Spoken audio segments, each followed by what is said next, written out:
June 4, 1943, Railroad Street, Mexia, Texas. The pencil trembled slightly in Unifitzia Burkhart's hand as he wrote in his hidden diary words that, if discovered by his own officers, would have earned him solitary confinement. The Americans must be lying to us, he wrote. No nation could possess such abundance while fighting a war on two fronts. Yet the scene outside the train window contradicted everything he had believed for 3 years. Electric lights glowed from every farmhouse, every street corner, every storefront. An endless constellation of brightness stretched across the Texas plains at 10 o'clock at night. In Germany, blackout regulations had plunged the Reich into darkness since 1940. Even before the war, only about 20% of German farms had electricity. But here, a nation that Nazi propaganda insisted was decadent and collapsing. Electricity flowed as freely as water. As the train rolled to a stop, 1,850 veterans of Erwin Rommel's Afrika Korps stepped down not from cattle cars or freight wagons, but from cushioned Pullman coaches, complete with dining service and sleeping berths. The entire population of Mexia had gathered to witness their arrival. What no one realized was that this moment would ignite one of the most profound psychological shifts in modern military history, a quiet dismantling of Nazi ideology. Through the overwhelming display of American industrial capacity, the true mathematics of Allied victory were written not in battlefield maneuvers, but in production numbers that would soon demolish every assumption these soldiers carried about their enemies, their homeland, and their cause. The collapse had begun on May 13, 1943 in Tunisia. General J. Regin von Arnim, Rommel's replacement, surrendered along with an estimated 250,000 to 275,000 German and Italian troops. Numbers varied as scattered units continued surrendering for days. The Wehrmacht's most seasoned desert fighters, men who had driven the British back to Egypt and earned the grudging respect of Montgomery, were suddenly prisoners. Among them was Feldwebel Friedrich Rodke, holder of the Iron Cross, First Class, veteran of the France campaign, twice wounded in North Africa. His diary, discovered decades later in the U.S. National Archives, would become one of the most detailed accounts historians possess of the psychological impact American captivity had on German soldiers. And for these men, the long journey from defeat to revelation began at the port of Oran, Algeria. Radke and 30,000 other PS waited in makeshift camps for transport ships. American efficiency was already beginning to crack their preconceptions. The U.S. Army processed thousands of prisoners daily with an organizational precision that exceeded anything the Wehrmacht had achieved even at the height of its power.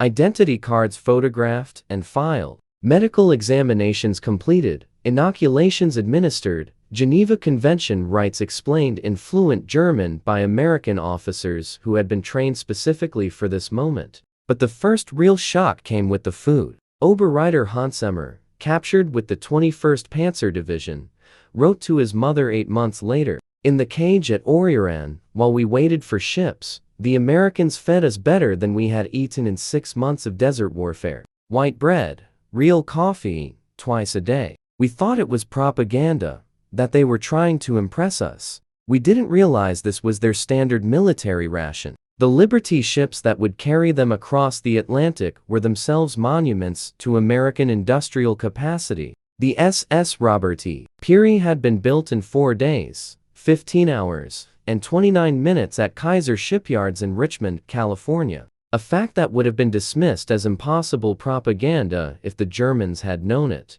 These vessels, produced at a rate of 3 per day, at the peak of production, were returning from delivering supplies to the European theater. Rather than sail back empty, they carried human cargo up to 30,000 PSWs per month by summer 1943. The 2-week Atlantic crossing in July 1943 provided the second phase of psychological demolition. Feldkurt Zimmermann of the 90th Light Division kept a detailed account that survived in letters to his family after repatriation. The ship's crew, he noted, disposed of more food waste each day than his entire company had received in weekly rations during the final months in Africa. The American sailors threw away half-eaten steaks, whole loaves of bread, gallons of milk that had sat too long, Zimmerman wrote. They did this openly, without thought, not to mock us, but because to them this waste meant nothing. Their supply was limitless. The ships themselves became floating classrooms in American power.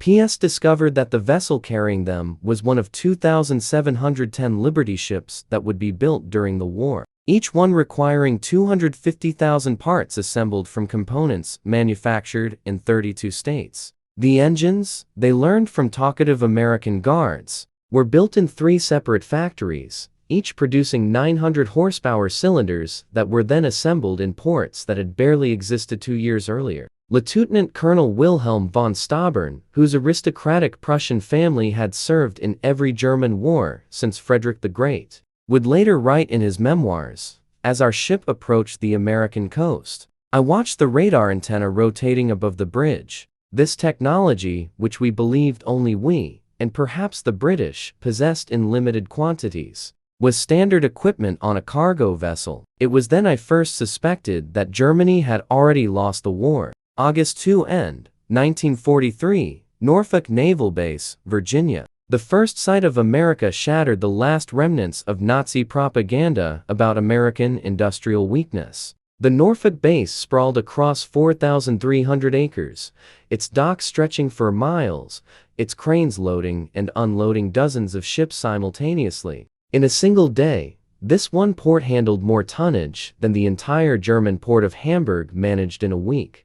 Gerrit Jon Weber, a factory worker from the Ruhr before his conscription, counted 47 cargo ships in various stages of loading or unloading. Each crane, he noted in his secret diary, lifted loads that would have required a dozen men and horses in Germany. They moved with electric power, smoothly, continuously, without the coal smoke that choked our industrial cities. The prisoners were formed into columns for the march to the waiting trains. Along the route, they passed parking lots filled with civilian automobiles, hundreds of them belonging to dock workers. In Germany, private automobile ownership remained a privilege of the wealthy and the party elite. The Volkswagen, promised to the German people since 1934, remained a propaganda dream, with fewer than 1,000 ever delivered to civilians. Here, ordinary laborers drove to work in their own cars, but nothing prepared them for the trains themselves. Not boxcars, not the 40 and 8 wagons, 40 men or 8 horses that had carried German troops across Europe, but full passenger coaches, Pullman cars with padded seats that converted to sleeping berths, dining cars with white tablecloths and silver cutlery, observation cars with panoramic windows. Hedman Rodka wrote, "We boarded like tourists, not prisoners." The American guards seemed almost embarrassed by the comfort. One sergeant apologized that the air conditioning wasn't working properly in our car. Air conditioning. In August, we had believed such luxury existed only in Hitler's personal train. The 3-day train journey from Norfolk to the camps of Texas and Oklahoma would prove more destructive to Nazi ideology than any military defeat. As the trains rolled through Virginia, the prisoners pressed their faces against windows, witnessing an America that couldn't exist according to everything they had been told. Every small town blazed with illumination. Martinsville, Danville, Greensboro, communities that in Germany would have been lucky to have a single electric street lamp displayed. Illuminated shop windows, electric signs, houses with lights burning in multiple rooms. The trains passed factories running night shifts, their windows glowing, parking lots full even at midnight. Obergreiter Mayer, whose father was a Nazi Party bloc leader in Hamburg, wrote in a letter discovered in 1987, "We passed through dozens of cities that first night. Everyone had more electricity than all of Hamburg. The guards told us this was normal, that every American town had electricity since the 1920s. I called him a liar. He just shrugged and said we would see." In Roanoke, Virginia, the train stopped for water and coal. The prisoners watched as American railway workers performed in 30 minutes what would have taken 2 hours in Germany. Automated coal loaders, electric water pumps, mechanized lubrication systems. Every aspect of the operation demonstrated technological superiority. More disturbing still was the casual wealth of the workers themselves. They wore leather boots that would have cost a German laborer 2 months' wages. They drank Coca-Cola from glass bottles and threw the empties into bins without thought. They smoked cigarettes continuously, stubbing them out half-finished. Failed Wabel Hinrich Emler, an electrical engineer from Siemens before the war, calculated that the single railway yard they stopped in used more electricity in 1 hour than his entire district in Berlin used in a day. The waste was magnificent, he wrote. They left lights burning in empty buildings. Electric fans ran in vacant rooms. It was the carelessness of infinite resource. As the trains crossed into Tennessee and Kentucky, the prisoners encountered American industrial power in full display. Through the windows, they watched endless factories, each one larger than anything most had seen in Germany. The Alcoa aluminum plant in Tennessee stretched for 3 meters along the river, its electric furnaces consuming 175,000 kilowatts of power, more than the entire city of Munich. Near Louisville, the train slowed as they passed the Rubber Town complex, where synthetic rubber plants had sprung from empty fields in just 18 months. 4 massive facilities, each employing thousands of workers, produce 800,000 tons of synthetic rubber annually. Germany, despite inventing the process, had never managed more than 120,000 tons in its best year. Oberleutnant Erich Hoffmann, chemist from IG Farben, understood the implications immediately. In a post-war interview, he recalled, "I knew those plants. I could see the distillation columns, the catalytic crackers. Each facility was more advanced than anything we had built, and there were 4 of them just in this one location. They told us there were dozens more across the country." The trains passed Ford's Willow Run plant outside Detroit, visible from miles away. This single factory, built in just 9 months, produced a B-24 Liberator bomber every 63 minutes. At peak production, 42,000 workers assembled bombers from 1,550,000 parts, manufactured by 1,500 subcontractors.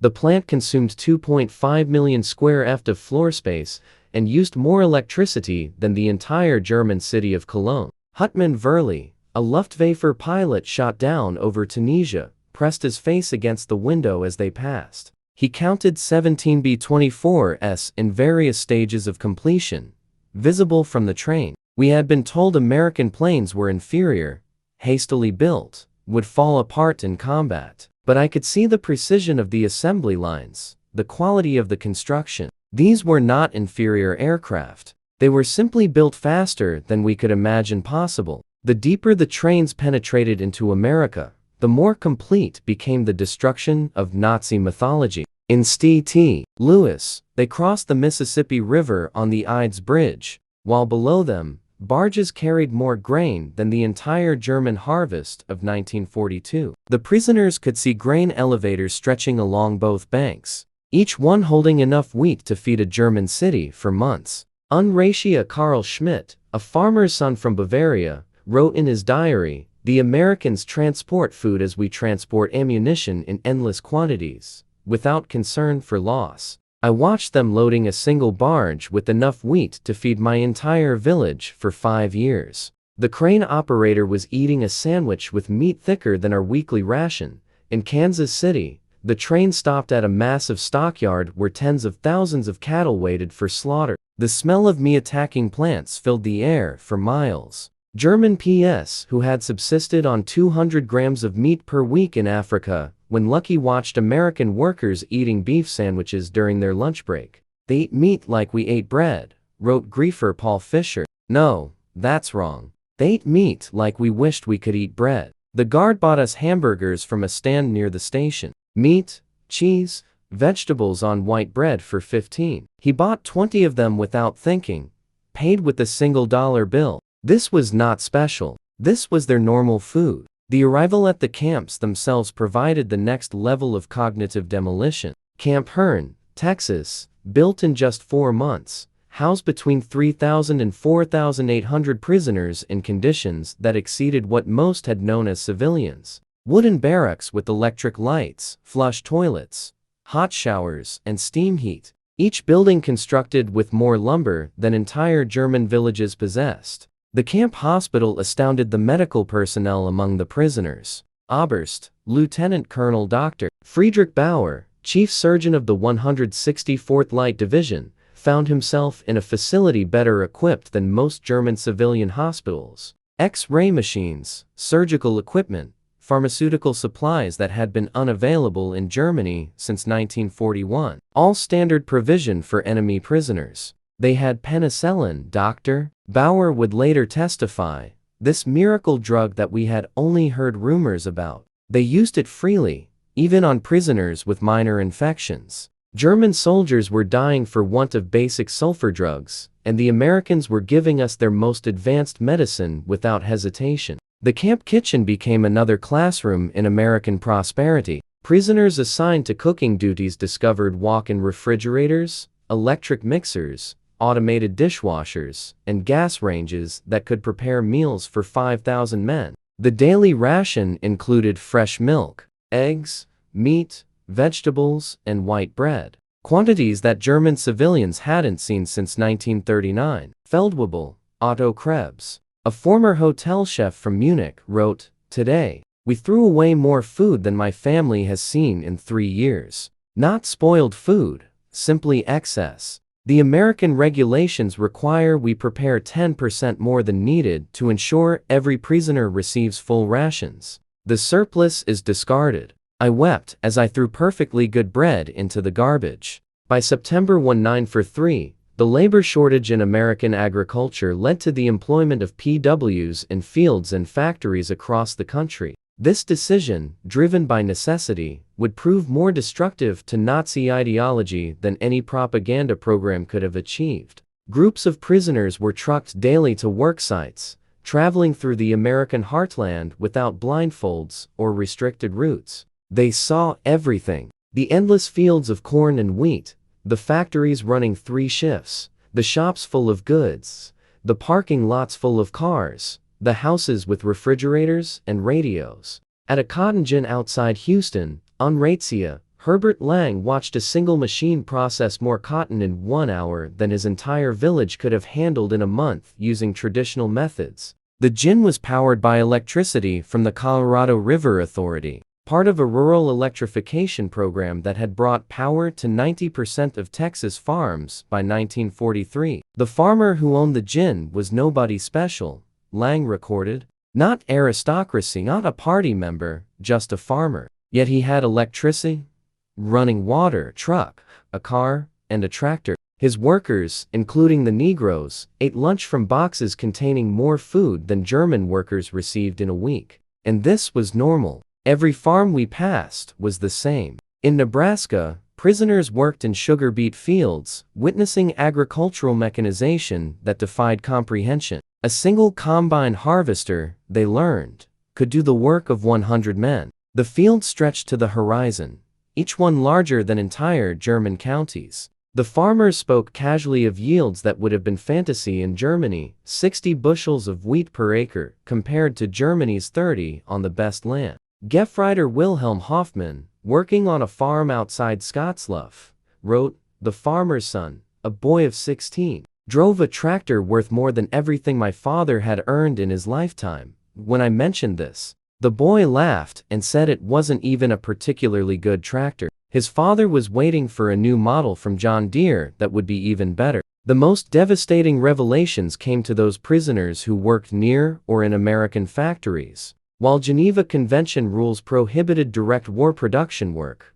PSWs could work in industries that freed American workers for military production. This technicality allowed thousands of German prisoners to witness American industrial capacity firsthand. At a Campbell Soup factory in New Jersey, prisoners watched production lines that processed more tomatoes in a single day than most German factories handled in a month. The facility operated with a skeleton crew of women and elderly men, as most young workers were in the military. Yet production exceeded peacetime levels. Stabsfeldwebel Ernst Wagner, who had worked in a German food processing plant before the war, documented the experience. Everything was automated. Electric conveyor belts, automatic filling machines, steam cookers that processed hundreds of cans simultaneously. One elderly woman monitored controls that managed what would have required 50 workers in Germany. She did this while listening to a radio and drinking coffee. Near Detroit, prisoners unloading coal at a power plant gained glimpses of the automotive industry's conversion to war production. The River Rouge complex, visible across the water, employed 100,000 workers producing jeeps, aircraft engines, and tanks. The plant consumed 1.5 million cows of electricity daily, more than the entire city of Hamburg. We could see the parking lots, wrote Oberreiter. Franz Kellner. Thousands of cars belonging to workers. Workers in Germany. Even our officers rarely owned cars. Here, factory workers drove to work. The guard told us many workers owned 2 cars, one for work, one for family use. We thought he was mocking us. By winter 1943, the cumulative impact of these observations was producing what American intelligence officers called ideological collapse syndrome among the prisoners. The Special Projects Division, the secret reeducation program run by the Prost Marshal General's office, documented increasing numbers of prisoners requesting access to American newspapers, books, and educational materials. Major Paul Noland, a member of the monitoring team, reported in December 1943, "The prisoners no longer argue when shown production statistics. They have seen too much. The most fanatical Nazis have become quiet. They still maintain loyalty to Germany, but no longer speak of victory. Many openly question what they were told about America." The camp newspapers produced by prisoners themselves began reflecting this transformation. Dear Roof, The Call, published at Fort Kearny, Rhode Island, gradually shifted from defiant nationalism to discussions of democracy, economic systems, and post-war reconstruction. The editors, carefully selected anti-Nazi prisoners, found their audience increasingly receptive. Lieutenant H. Not through coercion or propaganda, but through observation. We saw it work. We saw ordinary people living better than German aristocracy. We wanted that for Germany. The transformation was so complete that American authorities worried about prisoners being too enthusiastic about American ways. Some requested to stay in America after the war. Others married American women they met through prison correspondence programs. Thousands would eventually immigrate to America in the 1950s. April 1945 brought the final revelation. As American forces liberated concentration camps in Germany, the footage was shown to German POWs. Many refused to believe it initially, claiming it was propaganda, but the evidence was overwhelming. Testimony from American soldiers, photographs, newsreels, and eventually letters from Germany confirming the horror. The psychological impact was devastating. Men who had maintained some pride in German honor despite military defeat now faced the complete moral collapse of their nation. Everything they had fought for was not just defeated, but evil. Headman Walter Schmidt wrote the most eloquent summary. "We thought we were warriors for a great cause. We discovered we were tools of criminals. We believed we were bringing civilization to inferior peoples. We found that we were the barbarians. The Americans we called weak and decadent showed us what civilization actually meant." As the war ended in May 1945, German PSWs faced repatriation with mixed emotions. They had witnessed an America that contradicted everything they had believed. They had eaten better as prisoners than as soldiers. They had been treated with more dignity by enemies than by their own government. The last months of captivity were spent preparing for return to a destroyed Germany. American authorities provided vocational training, agricultural education, and political instruction. Prisoners learned about the Marshall Plan before it was announced, understanding that America would rebuild rather than punish Germany. "They prepared us to rebuild our country," wrote Ost Friedrich von Tabine. "They gave us skills, knowledge, hope. They transformed defeated soldiers into future citizens." This generosity from victors was incomprehensible to minds shaped by Nazi vindictiveness. Between 1945 and 1946, 371,683 German PS were repatriated from American camps. They returned to a Germany divided, destroyed, and destitute. But they brought with them something precious: knowledge of how a democratic industrial society functioned. The German PSWs who experienced American prosperity became unwitting agents of transformation in post-war Germany. They had seen industrial efficiency, agricultural productivity, and democratic prosperity. They knew Reconstruction was possible because they had witnessed a society that had achieved it. Many former PS rose to prominence in West Germany's Reconstruction. Hans Krall, prisoner at Camp Shelby, became West German ambassador to the United States. Walter Hallstein, who taught classes at Camp Co., became president of the European Commission. Rüdiger von Marr, held at Camp Herne, served as German permanent representative to the United Nations. Edward Ackermann, prisoner at Fort Robinson, became a leader in German agricultural reform. They brought American methods to German industry, American efficiency to German agriculture, and American democratic ideals to German politics. The economic miracle of the 1950s was built partly on knowledge gained in American prison camps. We learned that prosperity came from freedom, not conquest, Hans Krall wrote in his memoirs. We saw that democracy created wealth, that diversity brought strength, that treating workers well increased production. These lessons, learned as prisoners, shaped the new Germany. Historians have called the German P experience in America one of the most successful re-education programs in history. Without coercion, without propaganda in the traditional sense, American industrial might and democracy converted hardened Nazis into future democratic citizens. The program succeeded because it relied not on words but on observation. Prisoners saw American society functioning at peak efficiency while treating enemies with dignity. They witnessed industrial capacity that made German production look primitive. They experienced a standard of living that exposed Nazi promises as fantasies. Dr. Arnold Kramer, the leading historian of German PS in America, concluded, "America won the propaganda war not through clever messages, but through sheer reality. Every full meal, every electric light, every working toilet was an argument against Nazism. The POWs were converted by prosperity." The statistics support this assessment. Of the 371,683 German PS held in America, fewer than 1% attempted escape, with only 2,222 total attempts recorded.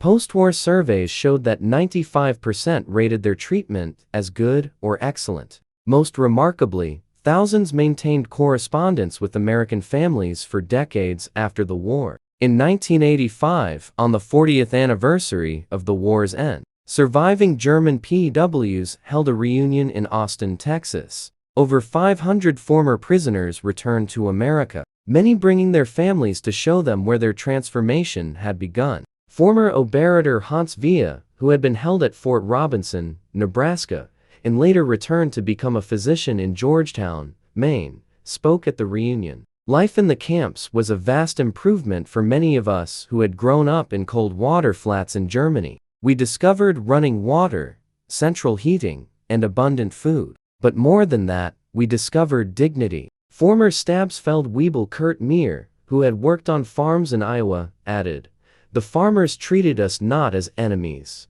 but as young men far from home. They shared their meals, their knowledge, sometimes their homes. This humanity from people whose sons were fighting against us. This changed us forever." At the 1985 reunion dinner, former Obus Hermann Gutz, then 78 years old, delivered the keynote address that captured the essence of the transformation. "We came to America as enemies, as Nazis, as believers in a lie. We left as friends, as Democrats, as men who had seen the truth. America showed us that strength comes not from conquest, but from production, not from hatred, but from diversity, not from tyranny, but from freedom. We witnessed the arsenal of democracy at full production. We saw farmers who produced food for the world, workers who built the tools of victory, and citizens who treated enemies with dignity. We learned that America's true weapon was not its bombs or tanks, but its inexhaustible capacity for creation and its unshakable confidence.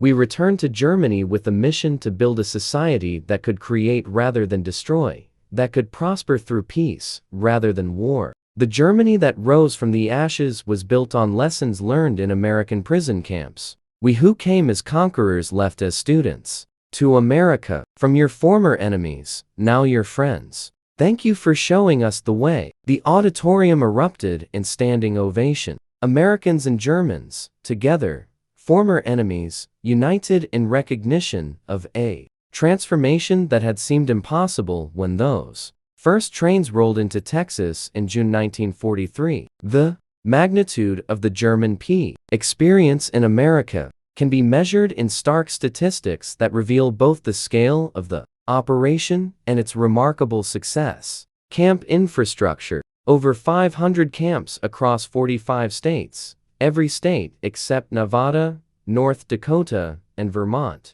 175 main camps with 325 branch camps. Camps built to house from 250 to 12,000 prisoners each. Construction completed an average of 90 days per camp. Prisoner population 371,683. German PS part of 425,871 total Axis Ps. Peak population in May 1945. Average of 20,000 new arrivals monthly in 1943. 30,000 monthly after D-Day. 60,000 monthly in final months of war. Labor contribution.